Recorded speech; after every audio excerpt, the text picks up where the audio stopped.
President Donald Trump addresses a joint session of Congress on February 28, 2017.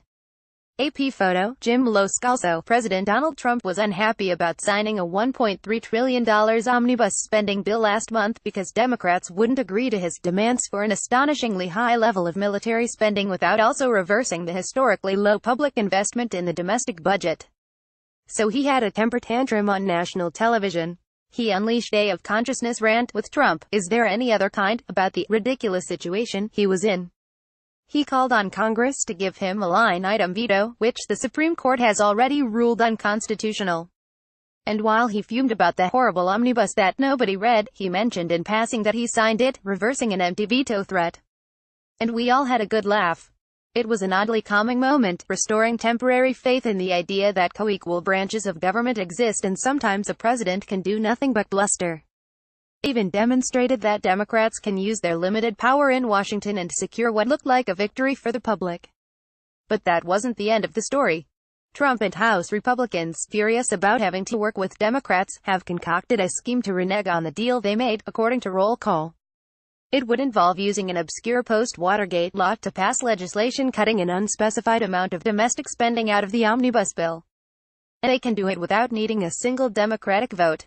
This cruel, direct cut to vital domestic programs that have been underfunded since the deficit craze kicked up in 2010 could be very damaging to Republicans politically, particularly in swing districts.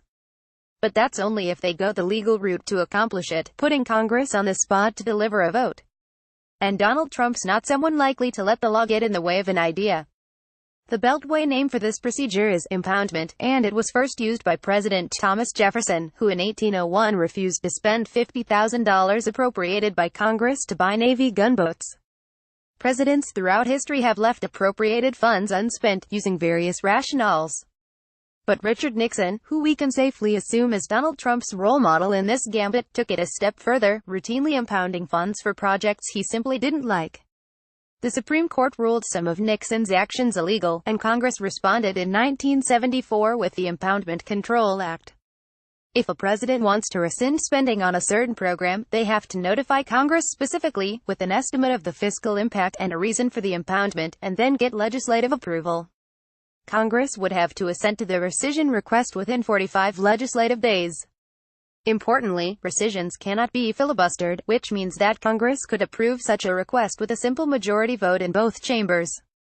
The prospect of passing budget cuts without Democratic support, the omnibus needed 60 Senate votes, has led House Majority Leader Kevin McCarthy and the Trump administration to collaborate on working through the contours of a rescission scheme, according to roll call.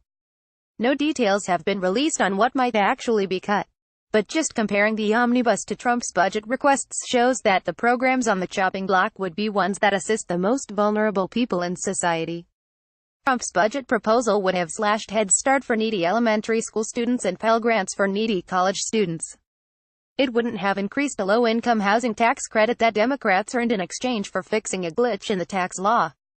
It would have suppressed the budgets of the Environmental Protection Agency and the National Institutes of Health and would have transformed food stamps into a box of food delivered to homes. This would result in a bait-and-switch, dealing with Democrats to secure insane amounts of funding for the military, and then turning around and reversing the domestic spending that Democrats got in the deal. It's something no president has really done since the Impoundment Control Act was enacted, and for good reason. First of all, the Senate is closely divided at 51-49, and with John McCain not expected back anytime soon, Republicans would have no margin for error if they wanted to pass this. It would also be one of the more unpopular bills you can imagine, a direct assault on needy families and important protections, just months before the midterm elections. It verges on political suicide. There's also the point that Democrats would have to be crazy to ever work on a single bipartisan bill ever again during the Trump administration if it pulls this trick. No deal would be safe from a behind-the-back reversal. What's more, it would offer a roadmap to Democrats to engage in countless rescissions of spending they don't like, if and when they return to control Congress and the White House. This would be the legislative equivalent of hemlock. But implicit in this analysis is the assumption that Trump would go through the proper procedures to impound omnibus spending. As budget guru Stan Calendar explains, the key question won't be whether Trump will obey law, it will be whether he just decides not to spend what he doesn't want to spend. Trump has already created a precedent for this. The State Department was supposed to spend $120 million to counter foreign meddling in U.S. elections. It didn't. The administration had authority under a near-unanimous congressional law to sanction Russia for election-related conduct. It didn't. Defying congressionally mandated appropriations and laws would be sadly routine for this president. And if Republican leaders in Congress didn't say anything about Trump's not spending what they appropriated, there would be no recourse to stop the Nixonian gambit. I think the idea of Trump being a dictatorial president gets thrown around in a cavalier manner sometimes, but defying congressional spending authority by nullifying programs of national importance would certainly take us down that road. It would centralize practically all governing power in the hands of one rather unstable man. Democrats need to make this toxic scheme widely known, and fast.